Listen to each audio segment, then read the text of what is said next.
A warm welcome back to GlobeTrotting. If you're new, feel free to hit that subscribe button. Qantas is about to enter a new era, with it described as the final frontier of aviation. The Australian flag carrier will do so with an all-new aircraft too, the Airbus A350-1000 ULR, enhanced for ultra-long-range capabilities. With 20-hour flights on the menu, what is this next era? What's the aircraft about? And what are some of the delays? What's next?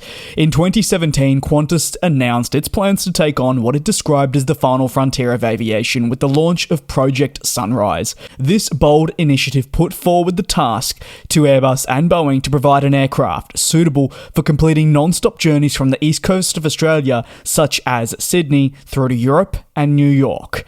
The aim was clear: to operate non-stop flights above 18 hours. Journeys of these distances without a stop will significantly reduce the overall travel time compared to available one-stop alternatives.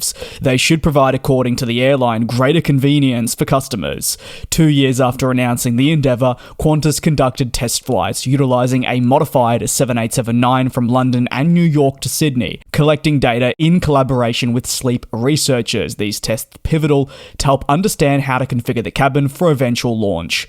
Qantas has gone all in with this project. It hasn't been without its hiccups, but once it launches, it aims to enhance the network for the flag carrier and offer greater premium options into high-density markets. Additionally, it puts Qantas in an elite category, with no other airline offering something similar, and the hope is that this is a unique selling proposition to help stimulate long-term growth. Reception has been mixed. There are visible positives that this endeavour will offer, breaking the barriers currently present for travel to and from Australia, limited by geographical positioning of the country. However, some passengers have expressed an unwillingness to pay what has been confirmed as an additional premium to only spend longer in the same aircraft cabin, and even in the same cabin, irrespective of the introduction of that new wellness zone alongside other innovations. For Qantas to move ahead with such a project, it needed to be calculated with the aircraft decision it would make after RFPs were put forward to leading plane makers of Airbus and Boeing. From these RFPs, there were two viable options: the A350 family from Airbus or the 777X from competitor Boeing. With the departure of super jumbos, it would be these two long-ranged, efficient wide-bodies that would go head-to-head. Some analysts, before a decision was made, argued the 777X may have greater appeal, considering Qantas played an integral role in the development of the first 777. It is part of a core number of airlines that provided feedback for the launch. However, despite providing this feedback, the flag carrier would never go on to order the 777 in any capacity, putting Qantas as the only airline that was part of a collective of companies to help launch the plane that did not go on to buy it. On the other hand, even when Qantas was studying alternatives, there were concerns about delays surrounding the 777X program, and really what this would mean for acquisition effort, and whether it then would affect the launch timeframe of Project Sunrise. When the COVID-19 pandemic hit, Qantas was no longer in a mode of growth, subsequently delaying any decision on the direction of its order, but also focusing on navigating one of the more challenging periods in its history.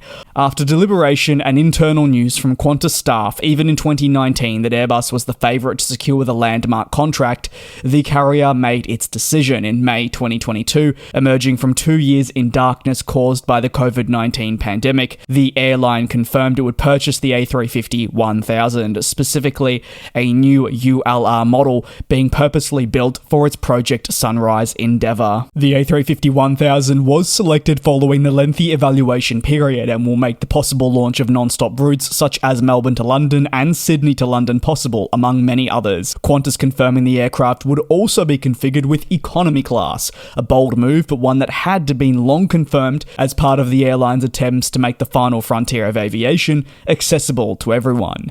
Unfortunately for Qantas, since ordering the A350, it's been far from smooth sailing, with persistent delays as a result of damaged supply chains impacting the ability to launch this project. In March 2025, which was the most recent development we received, the airline confirmed it would once again expect the delay of the launch, with internal estimates after communicating with Airbus stating that a 2026 first delivery would be more likely. The first unit set to enter production is the first of 12, as these will join the business for the long-range flying. They are separate from the A350-1000, which were later ordered to replace the A380s from the early 2030 onwards. Qantas, like I said, is now hopeful of a 2026 first delivery, which means that the airline will not be able to debut these flights until early 2027 due to the need to commence crew training flights first. Qantas confirming to the Executive Traveller publication that the plane would debut initially on shorter international routes, such as to New Zealand. The multi-hour international flight will enable the crew to experience a taste of what ultra-long-haul flights will eventually look like alongside a small amount of passengers. For the company, this isn't the first time delays have hit. At the beginning of 2024, Qantas also said the launch would be pushed back until the middle of 2026. At the time, this represented a 6-month delay. Previously, Qantas said it wanted flights to begin by the end of this year.